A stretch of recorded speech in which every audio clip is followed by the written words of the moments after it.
Hello students, आज के इस वीडियो में हम बात करने वाले हैं अपने स्वस्थ व्रत के चैप्टर ऋतुचर्या की, जो कि बहुत इम्पॉर्टेंट क्वेश्चन है जिससे आता है, यानी शॉर्ट भी आएगा, लॉन्ग भी आएगा और एमसीक्यू भी आएगा। तो इस चैप्टर को अच्छे से हमें याद करना है और प्रिपेयर करना है लॉन्ग के लिए भी, शॉर्ट के लिए भी और एमसीक्यू के लिए भी। तो चलिए सबसे पहले देखते हैं ऋतुचर्या और इसकी डेफिनेशन क्या होती है। जैसे हमने दिनचर्या की देखी थी, दिने दिनचर्या दिनचर्या, ऐसे ही क्या है ऋतुचर्या ऋतुचर्या ऋतु काल विभाग। ये क्या बोल रहे हैं, जैसे दिनचर्या की थी सेम वैसे ही है। समय काल का एक निश्चित भाग ऋतु कहलाता है।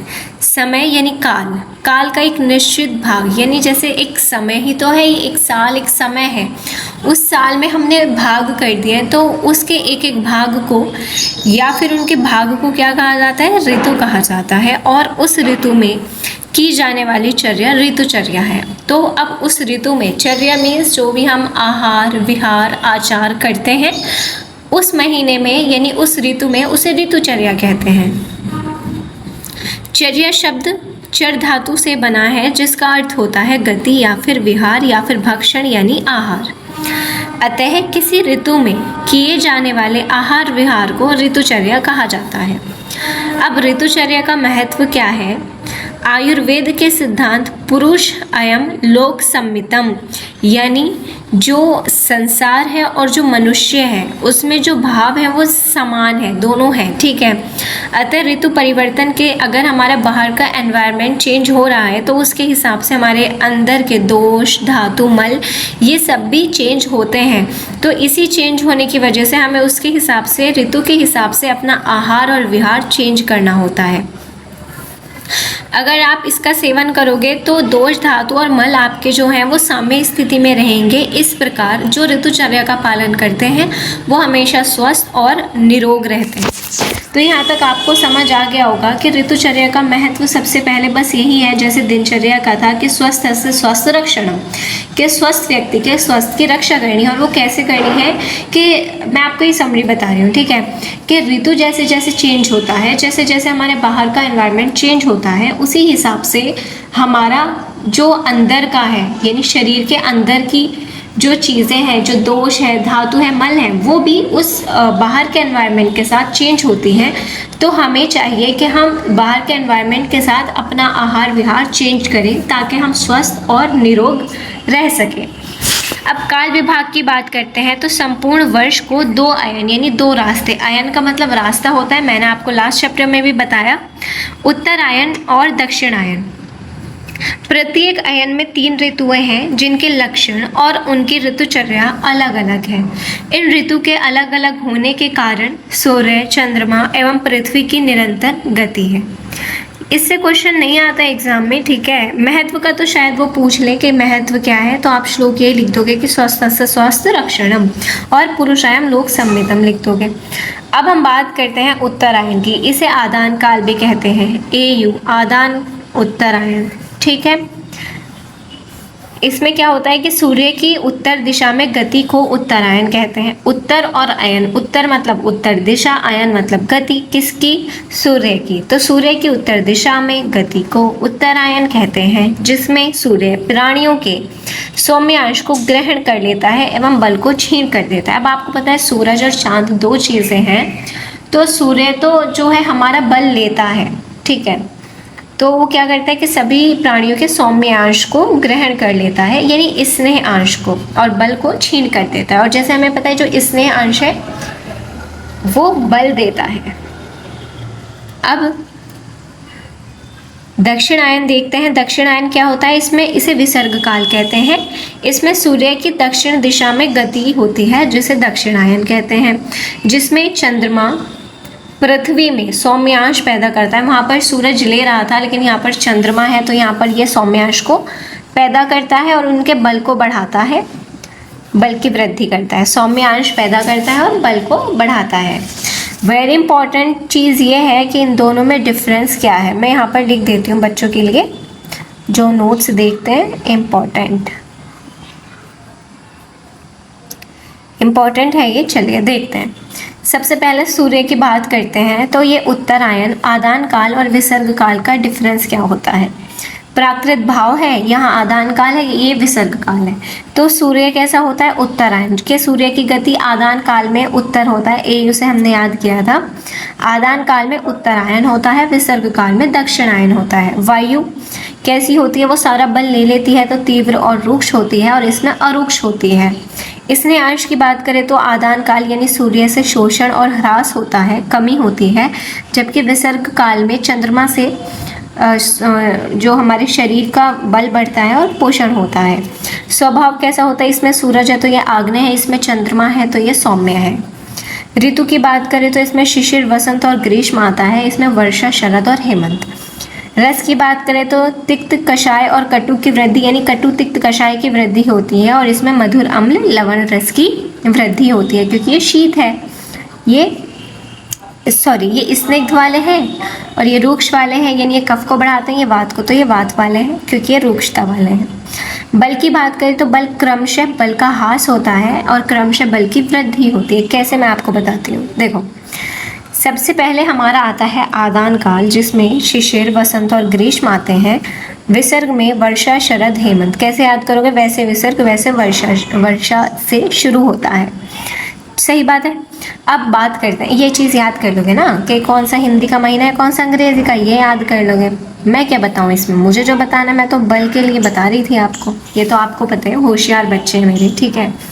आदान काल में शिशिर, अब आप सोचो कि साल की शुरुआत हो रही है, अब शिशिर है और वहाँ पर आता है आपका सूरज। आदान काल में AU है, उत्तरायण होता है, जिसमें सूर्य का बल, देखो सूर्य ऐसा तो नहीं है कि जनवरी में भाई उसने अपनी पूरी शक्ति ग्रहण कर ली, नहीं ना, जनवरी में थोड़ा कम होगा, फरवरी में उससे ज़्यादा उसकी तीक्ष्णता होगी, मार्च में उससे ज़्यादा होगा, अप्रैल में उससे ज़्यादा होगा, ठीक है, धीरे धीरे तो बढ़ता है। और 2 महीने की एक ऋतु होती है, जैसे शिशिर कहाँ से कहाँ तक है, जनवरी के मध्यम से मार्च के मध्यम तक, यानी 2 माह की एक ऋतु है, ठीक है। तो शिशिर में थोड़ा सूरज जो है वो कम होगा, वसंत में उसका जो सौम्यांश खींचने की जो शक्ति है वो और ज़्यादा बढ़ जाएगी, और ग्रीष्म में वो अपने चरम पर होता है, हाईएस्ट पीक पर होता है, ठीक है। तो अब देखते हैं शिशिर में क्या होता है, बल सबसे बढ़िया होता है, क्योंकि यहाँ पर सूरज अभी शुरू हुआ है बल को खींचने के लिए। वसंत में उसकी पावर बढ़ जाती है तो बल हमारा कम हो जाता है, और ग्रीष्म में जब वो अपने पीक पर होता है तो हमारा सारा बल वो खींच लेता है। तो समझ आ गया, सबसे पहले उत्तम, फिर मध्यम और फिर हीन बल हो जाता है। अब इसे याद करेंगे, जैसे मैंने आपको बताया था आदान काल में होता है शिशिर, वसंत और ग्रीष्म। इसमें कौन से रस की वृद्धि होती है, इसमें रुक्षता की वृद्धि होती है। तो रुक्षता से आपको याद आ जाएगा कटु, तिक्त और कषाय। अब इसे याद कैसे करोगे, क्योंकि कटु, तिक्त और कषाय इस तरह से ही चल रहा है, तो साइक्लिक मैनर में नीचे से आप शुरू करोगे, क्लॉकवाइज इधर आओगे, फिर ऐसे आओगे, समझ पा रहे हो। तो ऐसे चलना है आपको, ऐसे ये वाला पैटर्न आपको फॉलो करना है। यहाँ से कटु लिखोगे, फिर तिक्त लिखोगे, फिर कषाय, कटु, तिक्त और कषाय, समझ आ गया। अब वायु, ये महाभूत कैसे लिखते हैं, जिस रस में जो महाभूत होता है वही लिखोगे। मैं आपको अगर बता दूँ ट्रिक याद करने की महाभूत, तो मैं कहाँ पर बता दूँ, चलो मैं आपको बता दूँगी ये बता दूँ, मुझे समझ नहीं आ रहा, ठीक है, चलो मैं बता देती हूँ, है ना, साथ साथ काम ही निपटा लें। देखो, महाभूत से रिलेशन क्या होता है याद करना ज़रूरी है, ये मेरे सर ने मुझे याद करवाया था, लेकिन ट्रिक बहुत अच्छी थी सर की। आकाश, या मैं शॉर्ट में लिख देती हूँ ना बच्चों, आप समझ तो जाओगे। आकाश, वायु, अग्नि, जल और पृथ्वी, समझ आ गया। आकाश, वायु, अग्नि, जल, पृथ्वी।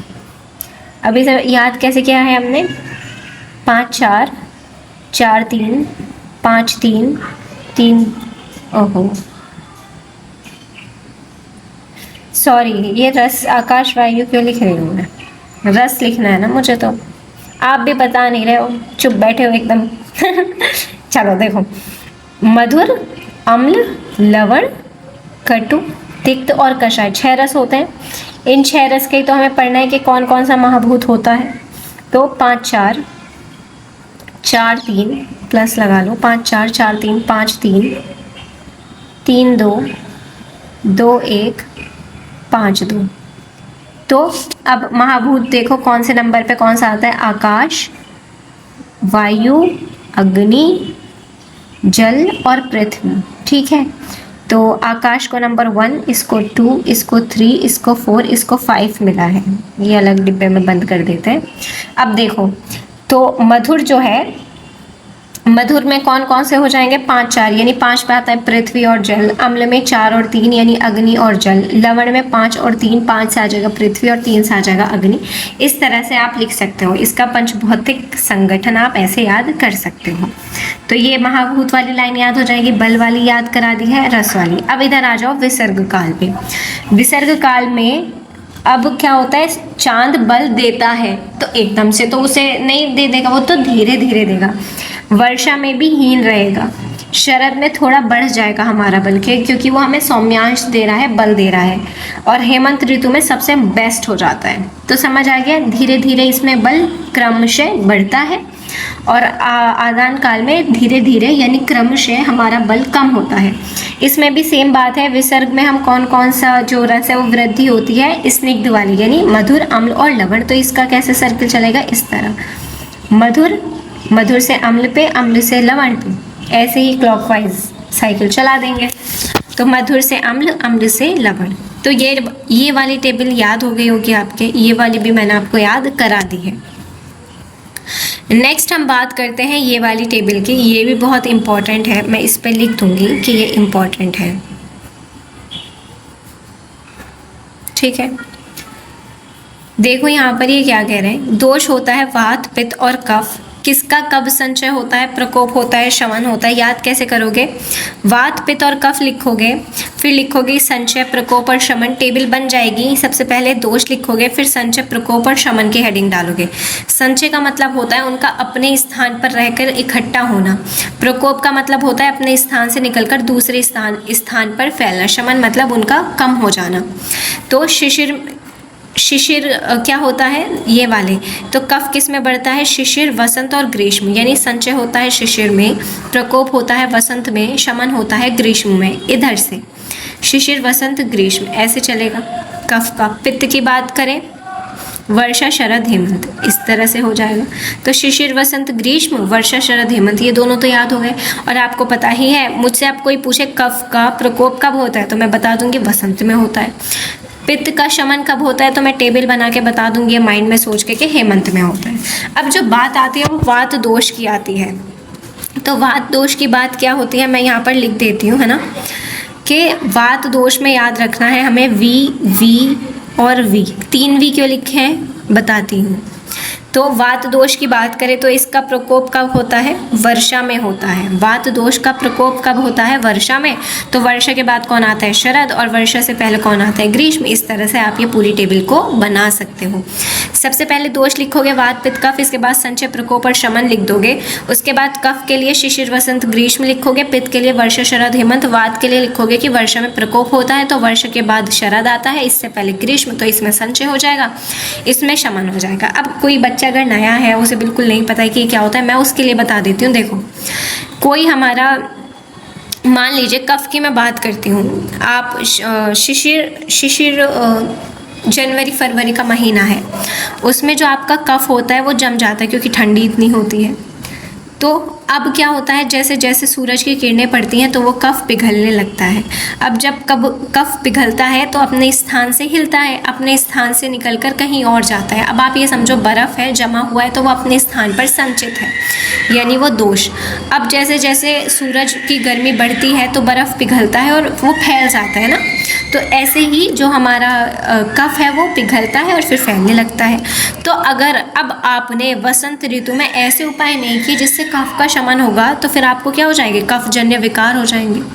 क्यों हो जाएंगे? क्योंकि कफ का प्रकोप है और आप आहार भी ऐसे खा रहे हो कि आप ले भाई घी खा रहे हैं और पराठे खा रहे हैं ऑयली, तो आप ये वाली चीज़ें खाओगे, गुरु आहार का सेवन करोगे, तो वो अल्टीमेटली कफ को बढ़ाएगा और कफ ऑलरेडी हमारे शरीर में प्रकोपित है, तो फिर आपको क्या हो जाएगा, रोग हो जाएगा। तो इसमें आपको चाहिए कि आप कफ के नाश करने वाले वो यूज़ करें। अब जब ग्रीष्म ऋतु आ जाती है तो फिर तो शमन हो जाता है कफ का, क्योंकि हमें पता ही है कि फिर हमारा क्या होता है कि जो रूक्षता है सूर्य से वो इतनी ज़्यादा बढ़ जाती है कि कफ का शमन ऑटोमेटिकली हो जाता है।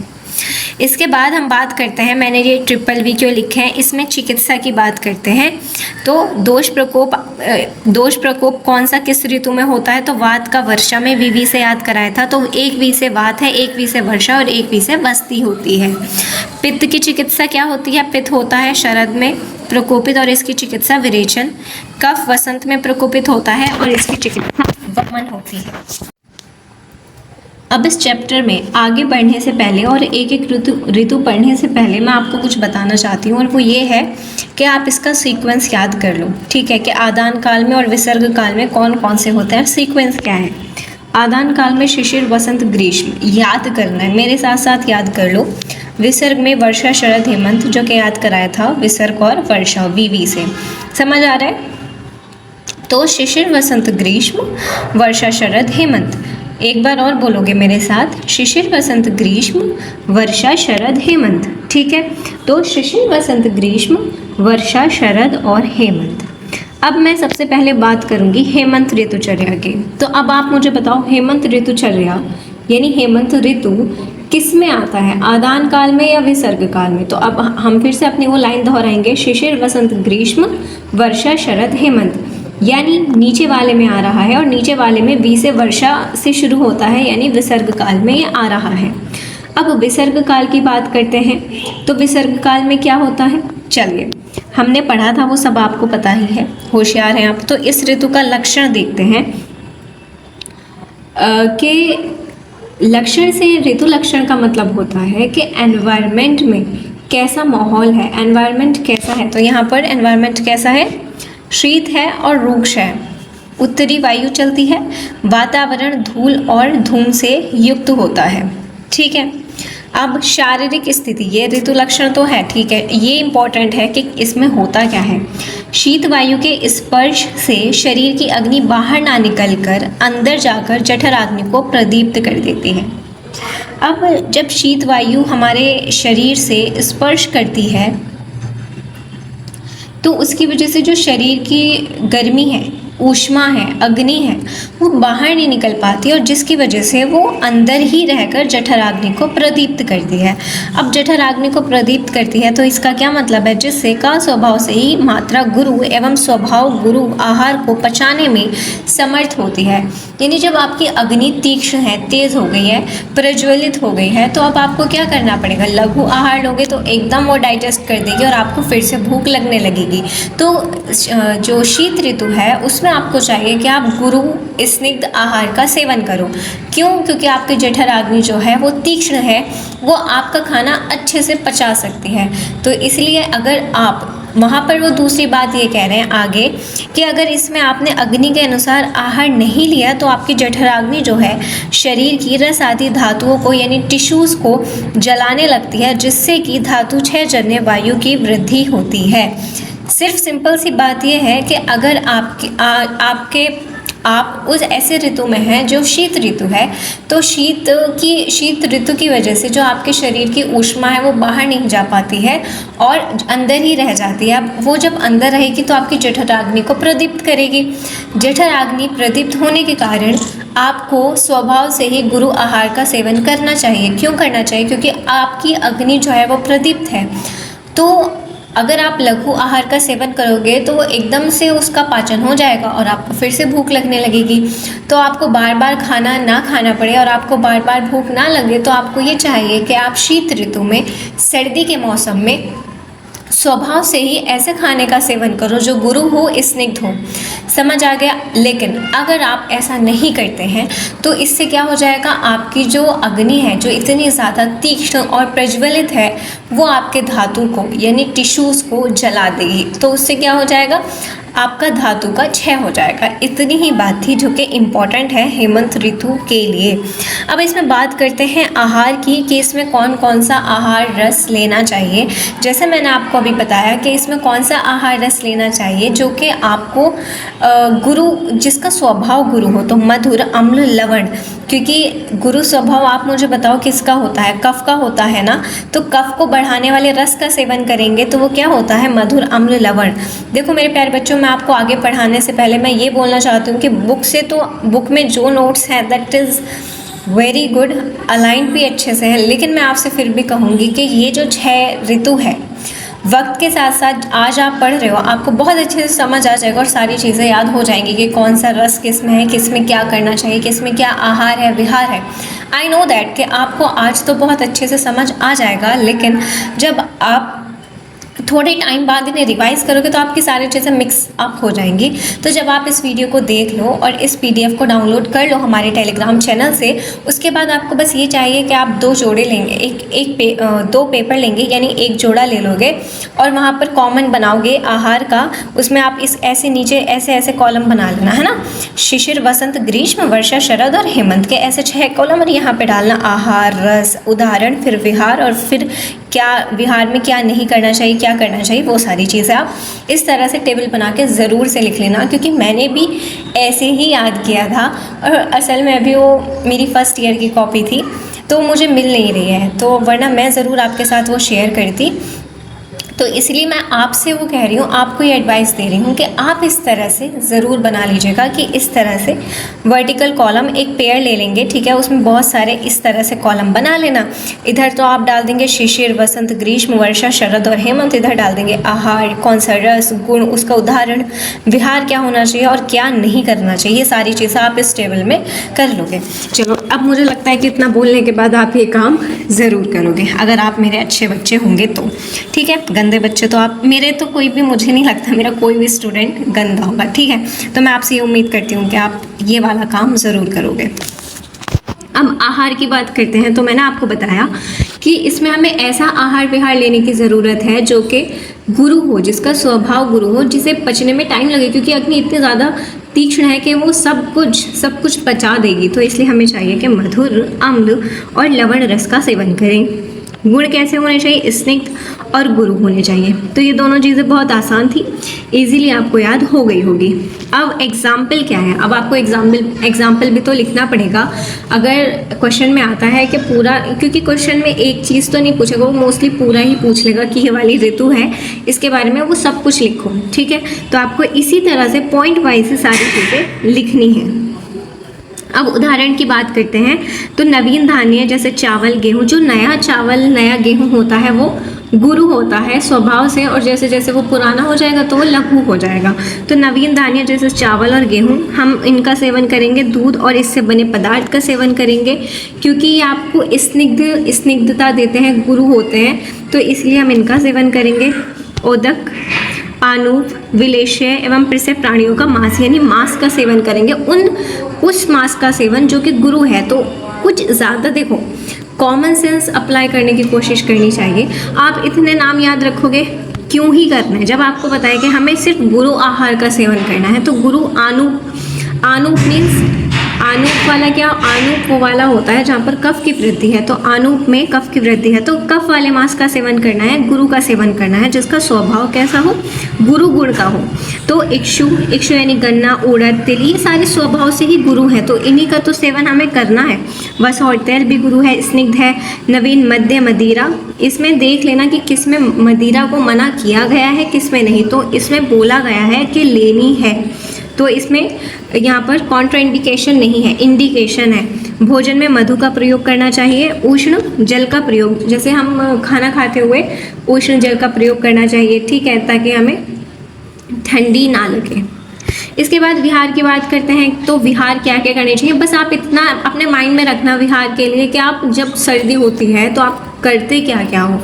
व्यायाम, अभ्यंग, शिरोभ्यंग, ताकि आपकी बॉडी में हीट जनरेट हो। साधन, आतप सेवन, धूप का सेवन, स्वेदन, धूमपान, अंजन का प्रयोग। मुझे लगता है आपको ये सब टर्म्स पता होंगी क्योंकि ये सारी चीज़ें हम दिनचर्या के चैप्टर में पढ़ के आ रहे हैं और वो वाला चैप्टर मैंने पढ़ा दिया है। यूट्यूब चैनल पर आपको मिल जाएगा हमारे, ठीक है। आप प्लेलिस्ट में जाकर उसे स्वस्थ व्रत में जाकर सर्च कर सकते हो। उष्ण गृह में निवास करना है। यात्रा करते समय अच्छे से आप जानते, जब आप ट्रैवल करते हो तो अच्छी एकदम मोटी सी जैकेट पहनते हो ताकि आपको बिल्कुल भी ठंड ना लगे। उष्ण वस्त्र एवं शैया का प्रयोग होना चाहिए। शरीर पर अगरू का लेप, इस चीज़ को मैं थोड़ा हाईलाइट करना चाहूँगी। ये याद रखेंगे कि कौन सा, ये गंदा हो गया, कौन सा लेप करना है, अगरू का लेप लगाना है। कौन सा लेप लगाना है, अगरू का लेप लगाना है। अगरू का लेप किए हुए पुष्ट स्त्री का आलिंगन एवं इच्छा अनुसार मैथुन, ठीक है। ये अगरू का लेप याद रखना है क्योंकि ग्रीष्म में कौन सा लेप आएगा, चंदन का लेप आता है। तो ये दोनों MCQ में आ सकते हैं, तो ठीक है, MCQ के लिए इम्पॉर्टेंट है। अब कॉन्ट्रा इंडिकेशन क्या है, क्या नहीं करना है। अब कौन सा आहार का सेवन नहीं करना है और कौन सा विहार नहीं करना है। तो आहार कौन सा नहीं करना है, कटु तिक्त कषाय क्यों नहीं करना है, क्योंकि ये लघु है, हमें लघु की ज़रूरत तो है ही नहीं, इसलिए हमें लघु का सेवन करना ही नहीं है। लघु का सेवन नहीं करना है, अल्प मात्रा में नहीं लेना है, क्योंकि अगर हम अल्प मात्रा में लेंगे तो जठराग्नि उसे उतनी ही जल्दी उसका पाचन कर देगी और फिर हमें भूख लगेगी। और अगर हमने उस समय आहार नहीं लिया तो उससे क्या हो जाएगा, हमारा धातु क्षयजन्य विकार की उत्पत्ति हो जाएगी। तो इसलिए ये वाली चीज़ें नहीं करनी है। वातवर्धक आहार नहीं लेना है। उदमंथ यानी जल एवं शर्करा मिश्रित सत्तू नहीं लेना है क्योंकि इसका इंडिकेशन है गर्मी के लिए, ठीक है, क्योंकि ये आपको एकदम बल आपका बढ़ाता है, ये कहा गया है ग्रीष्म ऋतु के लिए।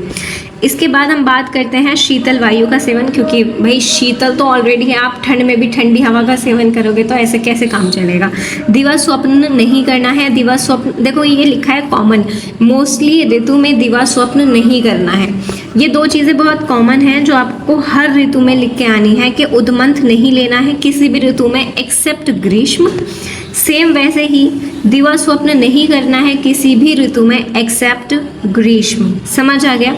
बाकी कुछ और चेंजेस होंगे वो हम आगे पढ़ेंगे, फिलहाल यही हम मान के चलते हैं। इसके बाद हम बात करते हैं हेमंत के बाद शिशिर की। अब आप हम फिर से ये रिकॉल करेंगे जो हमने 6 याद किए थे, शिशिर, वसंत, ग्रीष्म, वर्षा, शरद और हेमंत।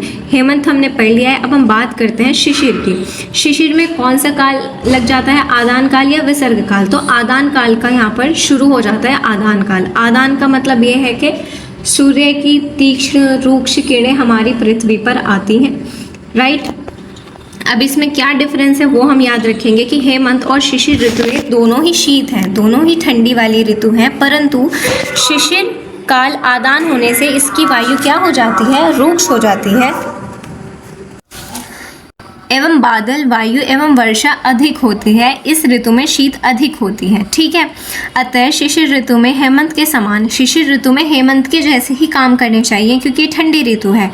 और कुछ अधिक गर्म व वायु रहित ग्रहों में निवास करना चाहिए। वायु से आप बचो क्योंकि वायु रूक्ष होती है, तो यहाँ पर तो रूक्षता ऑलरेडी अब इंक्रीज होगी, तो वायु वाली जगह से बचो और गर्म जगह पर अपना निवास करो। अब हम बात करते हैं वेरी इंपॉर्टेंट जो जहाँ से क्वेश्चन बनता है वो है वसंत ऋतु।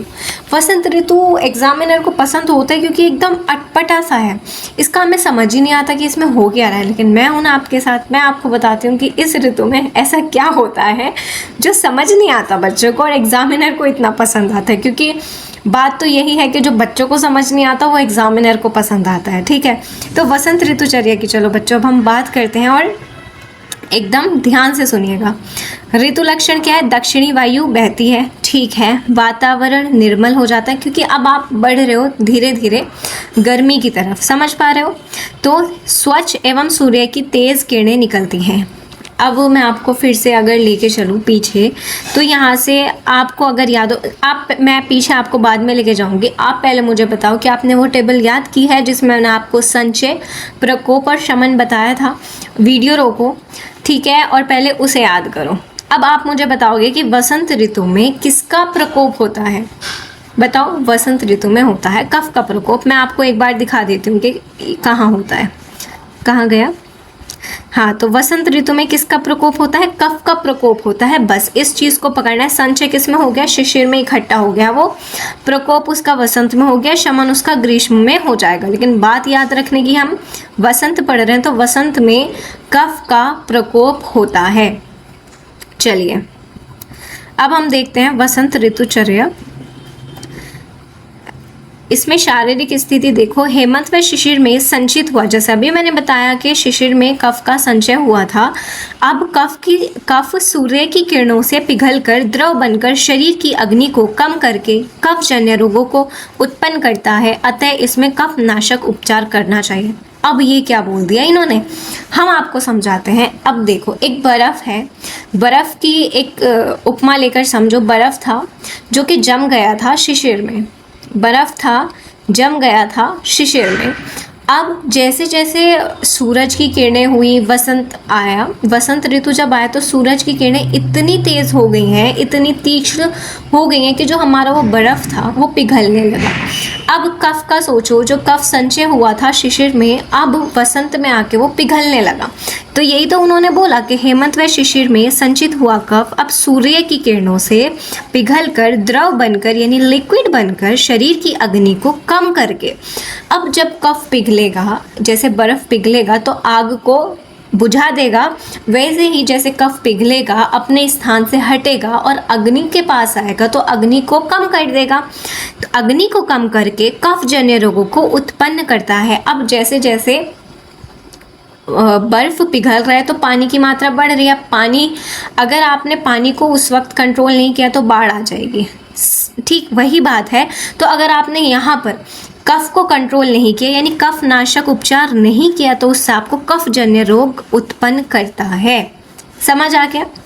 तो ये वाली बात थी कि वसंत ऋतु में क्या होता है कि वसंत ऋतु में जो हमारा शिशिर ऋतु में संचित कफ है, जो कफ इकट्ठा हुआ था शिशिर ऋतु में, वसंत ऋतु में वो सूर्य की किरणें इतनी तीक्ष्ण हो जाती हैं जिससे वो पिघलने लगता है। और जब वो पिघलता है तो अपने स्थान से, जब कोई चीज़ पिघलती है, लिक्विड हो जाती है, तो अपने स्थान से हिलने लगती है। वो आई अब अग्नि के पास आके उसने अग्नि को कम करना शुरू कर दिया। अब अगर आपने इस स्टेज में कफ नाशक उपचार नहीं किए तो कफ की वृद्धि हो जाएगी और जिससे कफजन्य रोग उत्पन्न हो जाएंगे। अब मुझे लगता है इतना आसान तरीके से मैंने आपको बता दिया तो आप कभी अब इसमें कंफ्यूज नहीं होंगे। अब इसमें बात करते हैं कि आहार कौन सा खाना चाहिए। जैसे मैंने आपको हेमंत में बताया था कि आहार, हमने पूरी स्टोरी समझी थी।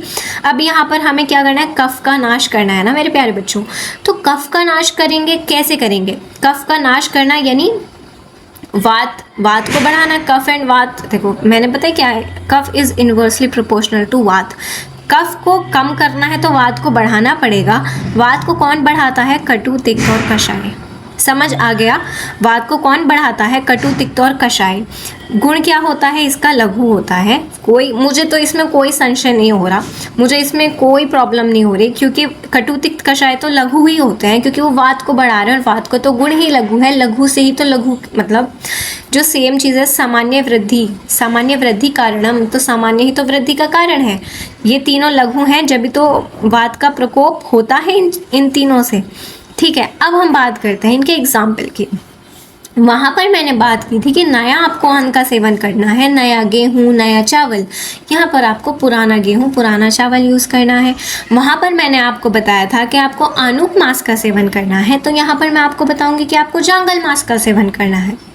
समझ आता है कि नहीं आता भाई? देखो ये समझ आ गया। गोधूम, यव क्या होता है? जो लाइट है, मुदक लाइट, कुलत लाइट, एकदम लाइट वाले आपको बिल्कुल सेवन करना है। ज़्यादा भारी भरकम चीज़ों की आपको अब ज़रूरत नहीं है। परवल, बैंगन, करेला, नीम पत्र, क्योंकि नीम पत्र कैसा होता है? तिक्त रस वाले सारे ये हमें खाने हैं। अब मैंने आपको नींब पे ही क्यों भाई फोकस किया, क्योंकि नींब आपके सिलेबस में है। जो सिलेबस में नहीं है भाई मैं उसमें दिमाग क्यों मारूं? ठीक है, तो इसलिए नीम पत्र। जांगल का मैंने आपको बता दिया, उधर अनूप था, इधर जांगल हो जाएगा। आसव अरिष्ट हो जाएगा। अब आपको पता है ना कि आसव अरिष्ट किसका वात को बढ़ाते हैं ना, तो आसव अरिष्ट, सीधु, आसवरिष्ठ कर लो, बस मधु का प्रयोग करना चाहिए। क्योंकि अब फिर वही बात, क्योंकि यहाँ पर कफ का शमन करना है और मधु तो बेस्ट शमन करता है ना कफ का, तो मधु का प्रयोग करना चाहिए। और शुंठी विजय, ठीक है, जल में मधु मिलाकर पान, मधु का सेवन कर लिया, वो हमारी बात ख़त्म हो गई। अब विहार की बात करते हैं। देखो आपसे बार बार बोल रही हूँ कि टेबल ज़रूर बना लेना इसकी, ताकि आप बाद में बिल्कुल भी कंफ्यूज ना हो, वरना अगर आप ये बुक खोल के देखोगे एग्ज़ाम टाइम में तो पता नहीं क्या से क्या हो जाएगा। तो मैं ऐसा नहीं चाहती कि आपकी सारी खिचड़ी बन जाए, तो इसीलिए टेबल बना लेना आज ही। जिस दिन भी आप ये वीडियो देख रहे हो तो प्रॉमिस करो मेरे से और ख़ुद से कि आज ही आप वीडियो ख़त्म करके नोट्स डाउनलोड करोगे और उसके बाद सबसे पहले यही काम करोगे, ठीक है। फिर अपने आप इन्हें याद करना, रिवाइज़ करना, जो चाहे करना, लेकिन पहले ये वाला काम कर लेना कि टेबल फॉर्म में इन्हें लिखना है। विहार की बात करते हैं तो इसमें क्या करना चाहिए, जिससे बात बढ़ रहे, तो व्यायाम, उत्साधन, तीक्ष्ण धूमपान, तीक्ष्ण अंजन, तीक्ष्ण गंडूश, कवल, तीक्ष्ण नस्य। इतना तीक्ष्ण आपको पूरी जिंदगी में कहीं नहीं मिलेगा जितना वसंत ऋतु में मिल गया, ठीक है। इन्होंने क्या क्या तीक्ष्ण नहीं बोल दिया, तीक्ष्ण धूमपान बोल दिया, तीक्ष्ण अंजन बोल दिया, तीक्ष्ण गंडूश बोल दिया, तीक्ष्ण नस्य बोल दिया, सारा ही तीक्ष्ण बोल दिया। क्यों? क्योंकि हमें पता है, जब हमने दिनचर्या चैप्टर में पढ़ा था कि ये जो होते हैं ये सारे कफ का शमन करते हैं, तो यहाँ पे इन्हें तीक्ष्ण कराएंगे, क्योंकि हमें कफ का शमन, हमारा तो उद्देश्य ही है कि कफ का शमन हो जाए ताकि हमारे कफजन्य विकार उत्पन्न ना हो। तो अब आपको ये समझ आ गया होगा कि आपको MCQ मैं आपको अंडरलाइन ही करके देती हूँ बिल्कुल, ताकि आपको कुछ करना ही ना पड़े। लो ये हो गई अंडरलाइन, तो आपको इसे ख़ास तौर से ध्यान रखना है। MCQ भी लिख देती हूँ कि MCQ के लिए आपसे ये पूछ सकता है। अब समझ आ रहा है, इतना तीक्ष्ण आपको कहीं नहीं मिलेगा कि अब वो आपसे, एग्जामिनर भी आपसे ये पूछ सकते हैं भाई, वो कोई भी पूछ सकता है वसंत ऋतु, क्योंकि सबका फेवरेट है, एग्जामिनर का, आपके टीचर का, सबका, के बताइए तो तीक्ष्ण धूमपान, तीक्ष्ण अंजन, तीक्ष्ण गंडूश, तीक्ष्ण नस्य किस में होता है? वसंत में। अब अगर आप ये भूले तो ये बिल्कुल मेरी बेइज्जती हो जाएगी, ठीक है। अगर आप मेरे से पढ़ रहे हो तो मैं आपसे अब ये उम्मीद बिल्कुल नहीं करती कि आप इसे भूलो। चलो, अगरू का लेप करना है, कस्तूरी केसर आदि उष्ण जल से स्नान करना है, इसलिए ठीक है। अब देखते हैं हम क्या कॉन्ट्रा इंडिकेशन है, क्या क्या नहीं करना है। मधुर का सेवन नहीं करना है, क्योंकि मधुर क्या करेगा, कफ को बढ़ाएगा। गुरु का नहीं करना है, अपोजिट कर देना है, जो पे जहाँ ये जो आपने लिखा इसका उल्टा यहाँ पे कर देंगे। लघु था तो गुरु नहीं खाना है, कटु तिक्त कषाय था तो मधुर अम्ल लवण नहीं खाना है, स्निग्ध आहार नहीं खाना है, क्योंकि जो भी कफ को बढ़ाएगा वो चीज़ हमारे लिए अब पथ्य नहीं रही है। चलिए, विहार क्या नहीं करना है। अब हमें दोपहर में नहीं सोना है, क्योंकि दिवा स्वप्न से तो कफ बढ़ता है, स्निग्धता बढ़ती है। अब हम बात करते हैं ग्रीष्म ऋतुचर्या की। ये भी एग्जामिनर को बड़ी पसंद है। क्यों? क्योंकि इसमें सत्तु, उद्मंथ और दिवा स्वप्न, ये सारी चीज़ें इसे बहुत स्पेशल बनाती हैं, क्योंकि ग्रीष्म ऋतु में एक अलग ही आहार विहार चलता है। तो ऋतु का लक्षण क्या है? नैऋत्य यानी दक्षिण पश्चिम कोण से कष्टकारी वायु बहती है, जिसे हम क्या कहते हैं, लू चल रही है, लू चल रही है, घर में बैठो। और आज का समय भी वही है, बहुत ज़्यादा गर्मी है। सूर्य की गर्मी से वातावरण एवं भूमि गर्म रहती है। मुझे इसमें समझाने की बात क्या है, आजकल गर्मी इतनी है, आप सब कुछ अपनी आंखों से देख रहे हैं और फील कर पा रहे हैं, ठीक है। शारीरिक स्थिति क्या होती है? सूर्य अपने प्रभाव से शरीर के स्नेहांश को खींचता रहता है, ये मैंने आपको बता दिया था। अतः व्यक्ति को गर्मी के प्रभाव से बचने के लिए शीत उपचार करना चाहिए। ये कोई खास बात तो इन्होंने बताई नहीं है, क्यों? गर्मी से बचने के लिए इंसान शीत उपचार ही करेगा, लेकिन करना क्या है वो इम्पोर्टेंट है। आहार की बात करें तो रस मधुर। अब मधुर क्यों ले रहे हैं? गर्मी है ना, तो हमें ठंडी की ज़रूरत है, ठंडी चीज़ की ज़रूरत है, तो मधुर। गुण कैसा होना चाहिए? शीत, लघु, स्निग्ध होना चाहिए, ठीक है। हमें यहाँ पर हमारा बिल्कुल बल, आप ऐसा समझ लो कि हमारा बल, अग्नि बल, शरीर का बल सब खत्म हो गया। तो मधुर रस लोगे तो आपको पता ही है, जैसे मधुर अम्ल लवण कटु तिक्त कषाय में उत्तर ये इनका जो बल है, सबसे ज़्यादा बल हमें मधुर से मिलता है, ठीक है। उत्तर इसका बल कम होता जाता है और सबसे कम बल हमें कषाय से मिलेगा, सबसे ज़्यादा बल हमें मधुर से मिलेगा। तो इसलिए हमें बल की ज़रूरत है, इसलिए मधुर, शीत, लघु, क्योंकि अग्नि का बल भी तो ख़त्म सही है, इसलिए लघु लेंगे, स्निग्ध आहार का सेवन करेंगे। शाली चावल, देखो हम लघु आहार, मधुर ऐसे आहार लेंगे तो शाली चावल का सेवन करेंगे। जांगम यानी लघु वाला जांगम जो है वो लघु है, तो इसे, और मांस, देखो मांस रस इसमें हम सेवन करेंगे ताकि लिक्विड भी आपकी बॉडी में जाए। उद्मंत यानी शर्करा एवं, ये मैं अंडरलाइन ही करूँगी ताकि आप भूलो ही ना, शर्करा एवं जल मिश्रित सत्तू का सेवन करना है, ठीक है। सत्तू, शर्करा एवं मधुर द्रव्यों से युक्त शीतल पेय, तो यानी ठंडा पदार्थ पीने वाला, जैसे मौसमी का जूस, गन्ने का रस, वॉट एवर, जैसे मट्ठा और जैसे लस्सी, ये सारी चीज़ें। शीतल दुग्ध में शर्करा मिलाकर प्रयोग करना चाहिए, घृत का प्रयोग करना चाहिए। मुनक्का, खजूर, नारियल जल, हाँ नारियल पानी को मैं कैसे भूल सकती हूँ, महंगा हो गया इसलिए भूलना पड़ेगा, ठीक है। विहार की बात करते हैं तो शीतल वायु का सेवन करना चाहिए, जल रोज़ स्नान करना चाहिए ठंडे पानी से, दिन में शीतल स्थान पर निवास एवं रात्रि में खुले स्थान में सोना चाहिए। एसी में नहीं सोना मना कर दिया इन्होंने, ठीक है, एसी वालों सुन लो। दिवा स्वप्न आ गया ना इसमें, मैं इसे अंडरलाइन ही करूँगी वरना आप भूल जाओगे। दिवा स्वप्न क्या करना चाहिए, बोलो मेरे साथ, दिवा स्वप्न हल्के या श्वेत वर्ण के, अब ये वाली बात हमें पता है कि हम डार्क कपड़े नहीं पहनने चाहिए, ठीक है, तो वही बात इन्होंने कह दिया कि हल्के वर्ण के या फिर श्वेत सफ़ेद कपड़े पहनो एकदम। अब ये वाली मैंने उधर बताया था कि अगरू का लेप है, मैं यहाँ फिर अंडरलाइन करूँगी, यहाँ पे चंदन एवं कर्पूर का लेप है।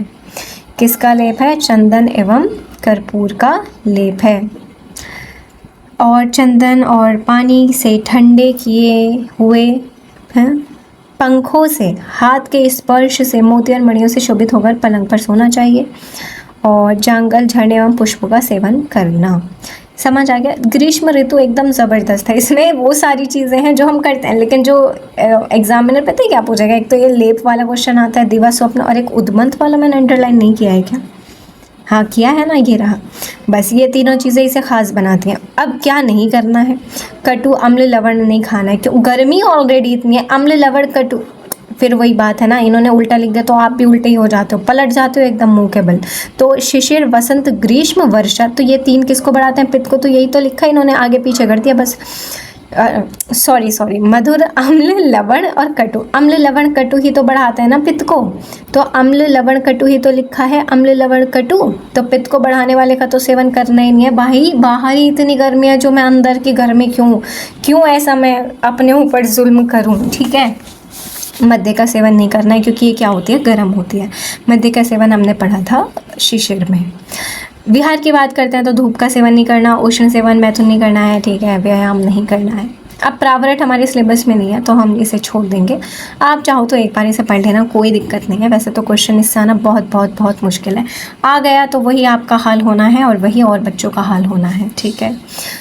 अब हम बात करते हैं वर्षा ऋतुचर्या की। वी से वर्षा, वी से विसर्ग काल यहाँ से लग गया है, तो वाष्प से, अब वर्षा में जो आप देखते हो कि भाई वाष्प से मॉइस्चर वाली हवा होती है और आकाश में क्या रहते हैं, बादल, मेघ मतलब बादल, और तेज़ वर्षा होती है।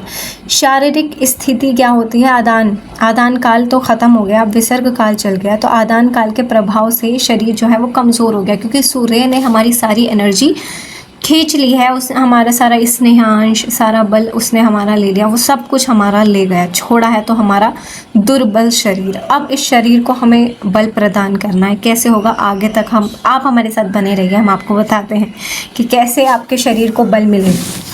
तो देखो कि आदान काल के प्रभाव से कमज़ोर हुए शरीर एवं अग्नि वर्षा ऋतु में वात, अब यहाँ पर आ जाते हैं वो तीन, अब तो वैसे चार हो गए।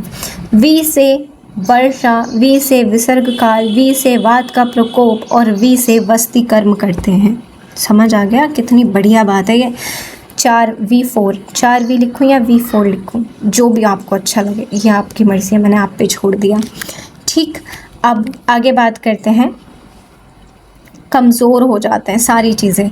सूर्य की उष्णता से भूमि के तप जाने पर एवं उस पर वर्षा पड़ने से उत्पन्न गर्म भाप है ना, जब बारिश होती है तो एकदम गर्मी निकलती है पृथ्वी से, एवं जल की अम्लता से सारी चीज़ें दूषित हो जाती हैं। यानी जो हमारा जल है, पृथ्वी है, और सारे दोष को, तीनों दोष कुपित, लो इसे भी मैं अंडरलाइन करूँगी कि तीनों दोष कुपित हो जाते हैं। ठीक है, इसलिए दोषवर्धक आहार विहार का सेवन नहीं करना चाहिए। किसका सेवन नहीं करना चाहिए? दोषवर्धक आहार विहार का, यानी कोई भी ऐसा आहार विहार का हमें सेवन नहीं करना है जो क्या करे कि आपके दोषों को बढ़ाए। यानी एकदम लाइट खाना हमें वर्षा ऋतु में खाना चाहिए। आहार रस कौन सा लेना चाहिए? अम्ल और लवण रस का सेवन करना चाहिए, स्निग्ध गुण का सेवन करना चाहिए। उदाहरण वात एवं क्लेदनाशक आहार, क्योंकि हमें वात का ही तो शमन करना है, तो वात एवं क्लेदनाशक आहार का सेवन, पुराने चावल, गोधूम, क्योंकि वात का हमें क्या करना है, वात का शमन हमें करना है, तो पुराने चावल। अब आप ये कहोगे कि वात का शमन करना है तो पुराने चावल क्यों खा रहे हैं? क्योंकि आपकी अग्नि सब कुछ एकदम ख़त्म है, आप गुरु आहार नहीं खा सकते। ठीक है, तो आप ये कोशिश करेंगे एकदम लाइट खाना खाएं, और ऐसा खाना बिल्कुल ना खाएं कि जो आपके दोषों को प्रकोपित करे। तो पुराने शाली चावल, गोधूम, ये अब खाएँ। यूष रस, ये वाला इम्पॉर्टेंट है, यूष रस का सेवन। ठीक है, और जल को उबाल कर पीना, क्योंकि मैंने अभी बताया जल दूषित हो जाता है, पृथ्वी दूषित हो जाती है, सब कुछ दूषित रहता है वर्षा में, तो जल को उबाल कर पीना चाहिए। पुराने आसा वरिष्ठ का यूज़ करना चाहिए। जल एवं भोजन में शहद मिलाकर सेवन करें, क्योंकि यह क्लेदनाशक और त्रिदोष का नाश करता है। तो समझ आ गया आपको। इसके बाद विहार की बात करते हैं, तो इसका विहार में फिर से वी वाला, इसे जो वर्षा ऋतु है, इसे वी से एक अलग ही प्रेम है। तो इसमें वमन करेंगे, विरेचन करेंगे, लेकिन वस्ती इज़ द बेस्ट। ठीक है, वात का शमन किससे होता है? वस्ती से। अब इसके दोनों भाई भी आ गए कि चलो हमें भी लेके चलो, तो उसने कहा कि चल भाई तुझे भी रखते हैं अपने पास। तो वमन, विरेचन और वस्ती। उत्सादन, धूमपान का प्रयोग, अगरू का लेप, इसमें देखो चंदन का उधर था। ठीक है, अब बात करते हैं हम, और क्या है ये, बिहार में आगे ही बढ़ रहे हैं। आर्द्रता, शीत, वर्षा, मच्छर, छिपकली, चूहे, ऐसे, क्योंकि वर्षा ऋतु में सारे जो छोटे छोटे कीट, मक्खी, पतंगे, सारी चीज़ें, चूहे बाहर आ जाते हैं। तो इसलिए ऐसे स्थान पर हमें रहना चाहिए, सोना चाहिए जहाँ पर ये सारी चीज़ें ना हो। स्नान करके सुगंध एवं माला धारण करना चाहिए। शुभ्र एवं स्वच्छ वस्त्र धारण करना। अब क्या नहीं करना चाहिए? अति द्रव आहार नहीं करना चाहिए। उद्मंत, ये तो करना ही नहीं है, मैंने आपको बता ही दिया कि ग्रीष्म के अलावा कहीं नहीं करना है। वर्षा एवं नदी का जल पीना, क्योंकि आपको पता है जल दूषित हो गया है, तो इसलिए वर्षा और नदी का जल अब नहीं पीना है। विहार की बात करें तो क्या क्या नहीं करना है? इसमें स्नान नहीं करना है, क्योंकि नदी का जल अब तो गंदा हो गया। व्यायाम नहीं करना है। व्यायाम क्या होता है? वात को बढ़ाता है। पैदल नहीं चलना है, वात को बढ़ाएगा। मैथुन नहीं करना है, वात को बढ़ाएगा। दिवा स्वप्न तो किसी में करना ही नहीं है। एक्सेप्शन इज ग्रीष्म ऋतु, सीधी वायु, ओस, इन सब का सेवन नहीं करना है। अब हम बात करते हैं वर्षा के बाद शरद की। शरद ऋतुचर्या में वो क्या बोल रहे हैं कि वातावरण, आकाश, अब बारिश हो गई है तो एकदम सब चीज़ें साफ हो गए हैं, सूर्य की सीधे किरणें पृथ्वी पर पड़ती हैं। अब शारीरिक स्थिति क्या होती है? वर्षा एवं शीत के अनुकूल हुए शरीर में अचानक सूर्य की गर्मी से संचित पित्त कुपित हो जाता है। अब इसे ऐसे समझो, जो हमने टेबल याद करी थी, शिशिर, वसंत, ग्रीष्म, वर्षा, शरद, हेमंत। शरद किसके बीच में आ रहा था? पित्त में। तो पित्त में किसका वो होता है? प्रकोप होता है शरद में पित्त का। मैं आपको दिखा देती हूँ, आपको समझ नहीं आए कभी।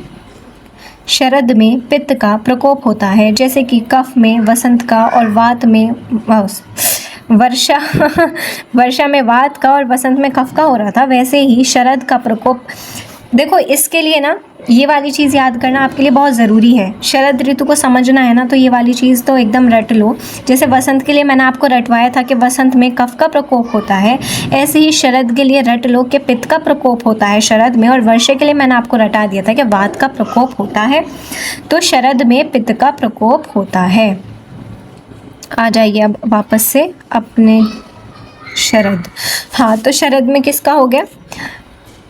संचित पित्त कुपित हो जाता है। तो यानी शरद ऋतु में पित्त का प्रकोप हो गया। अब पित्त का जब प्रकोप हुआ है तो हम ऐसे आहार विहार का सेवन करेंगे जो पित्त का शमन करे। अब पित्त का शमन कौन करता है? मधुर, अम्ल, लवण, कटु तो बढ़ाते हैं, मधुर, तिक्त और कषाय पित्त का शमन करते हैं। तो इसलिए हम इसका सेवन करेंगे। शीत और लघु, क्योंकि शीत है, ठंडा है, तो क्या करेगा? पित्त का शमन करेगा। उदाहरण की बात करते हैं तो साठी चावल, गोधूम, यव, मुदक, हल्के हल्के खाने। परवल, आंवले की ठंडी होती है। द्राक्ष यानी वो द्राक्ष क्या होता है? अनार, ठीक है। शर्करा, जांगल एवं पक्षियों का मांस, तिक्त द्रव्य से, क्योंकि तिक्तार है तो तिक्त द्रव्य से सिद्ध घृत का प्रयोग, दुग्ध एवं इक्षु का प्रयोग। शीत क्योंकि हमें बस ये है कि ठंडे, जिनकी तासीर ठंडी है ना, जिनका वीर्य शीत है, ऐसे द्रव्य का सेवन करना है। हंसोदक, और भाई ये वाली चीज़ तो बिल्कुल ही इम्पॉर्टेंट है। हंसोदक भी वाइवा में आपका धोखे से भी टॉपिक अगर आपको ये मिल गया है ना, ऋतुचर्या, तो ये वाली जो मैंने आपको बताई है ना, जो अंडरलाइन की है, ये सारी चीज़ें ही वो वाइवा में पूछता है। तो हंसोदक का प्रयोग किस में करना है? शरद ऋतु में करना है। सिद्धू का पान, विहार के आगे करना है विरेचन, रक्त मोक्षण। क्यों? क्योंकि पित्त की जो चिकित्सा है वही तो करोगे ना, विरेचन और रक्त मोक्षण। लघु, स्वच्छ वस्त्र धारण, खस की माला और लेप का प्रयोग करना है। चंद्रमा की शीतल करना है, ठीक है। लेप किसका कर सकते हो? चंदन का लेप आप कर सकते हो, ठीक है ना, क्योंकि यहाँ पर क्या होता है, हमें तो पित्त को कम करना है। ऐसा नहीं है कि हाँ, एक चीज़ और ये है बच्चों के, आप द्रव्य गुण में इतनी सारी चीज़ें पढ़ोगे, बाकी सब्जेक्ट्स का मिला के जो भी आपका ज्ञान आपको लगता है कि इसमें आप और ऐड कर सकते हो। जैसे यहाँ पर नहीं दे रखा कि कौन सा लेप का प्रयोग करना है। अब ये नहीं कि हाँ ये बुक में तो दिया ही नहीं था, अरे भाई आप चंदन का लेप लिख दो ना, क्या दिक्कत आ गई है? क्योंकि आप अपना दिमाग लगाओ, बुक पे पर्टिकुलर पूरा डिपेंड नहीं होना है, वर्ड टू वर्ड ऐसे रटना नहीं है। अब क्या क्या कॉन्ट्राइंडिकेशंस हैं, क्या क्या नहीं करना चाहिए? तो आहार, अधिक भोजन नहीं करना चाहिए, अधिक तेल वसा का प्रयोग नहीं करना चाहिए, ठीक है। मद्य का, क्योंकि वो भी पित्त को ही बढ़ाती है। दधी का, क्षार का, इन सब का सेवन नहीं करना चाहिए। तीक्ष्ण अम्ल पदार्थों का सेवन नहीं करना चाहिए। धूप का सेवन नहीं करना चाहिए। ओस का, ये सारी चीज़ें नहीं करनी चाहिए।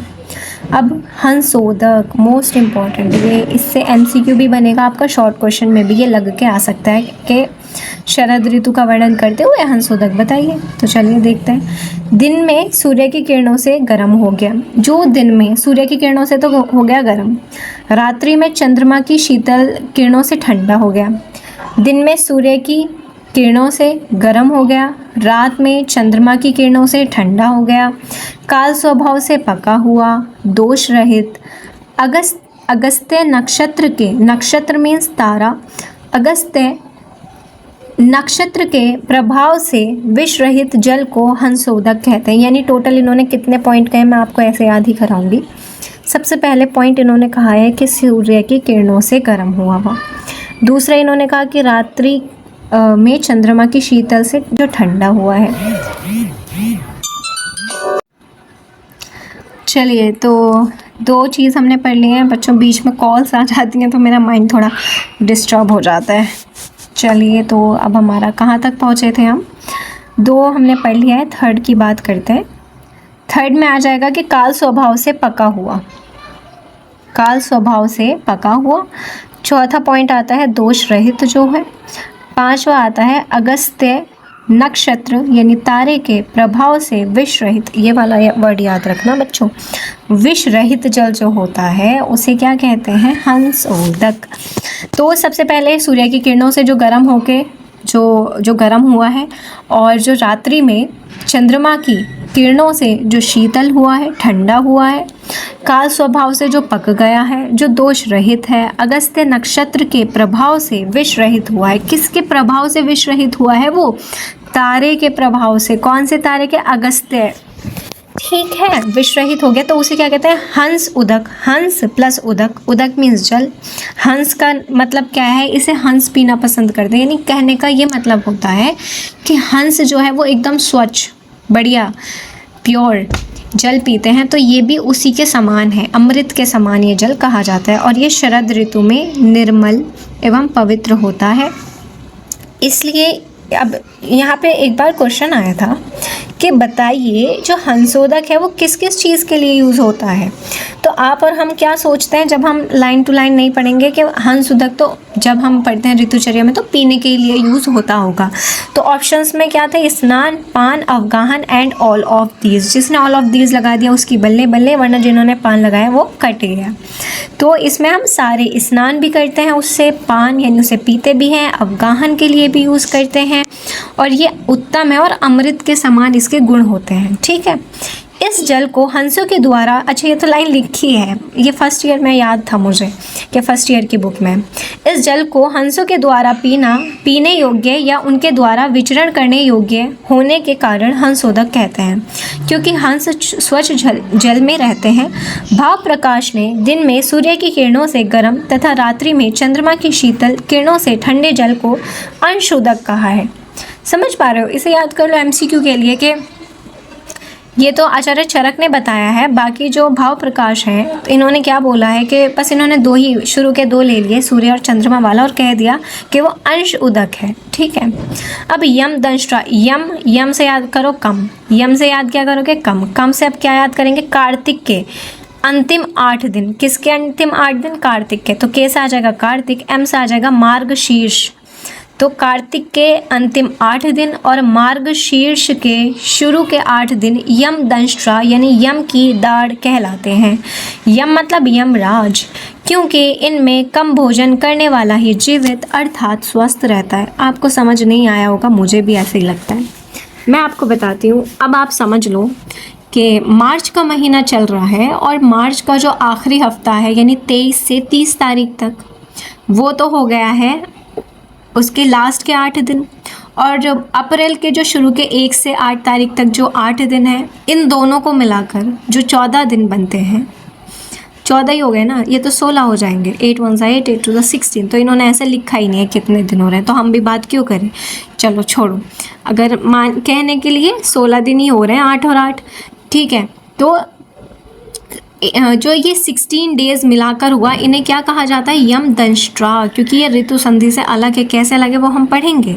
तो इसके एक तो इन्होंने बताया कि कार्तिक और मार्गशीर्ष के 8 दिन और इसके 8 इसके बाद के दिन और इसके शुरू के दिन जो टोटल होते हैं ये 8 + 8 दिन, उन्हें क्या कहते हैं, यम दंष्ट्रा। यम मतलब यमराज की दाढ़।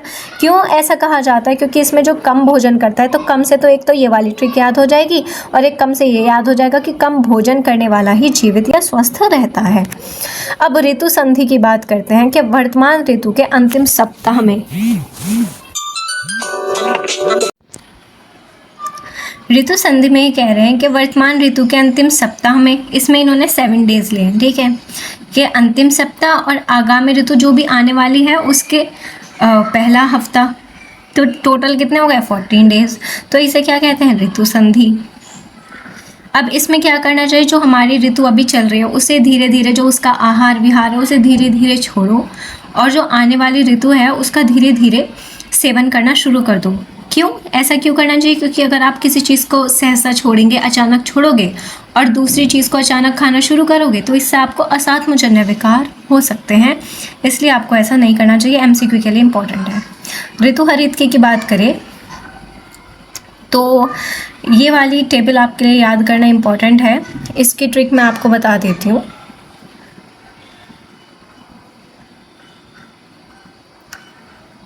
PMG से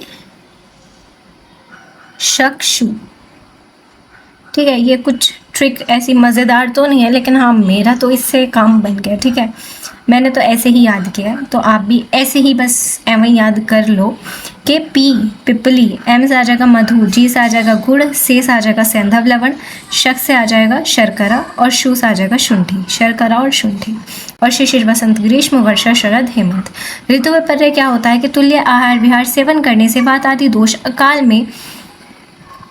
अकाल में भी चय प्रकोप व शमन को प्राप्त होते हैं।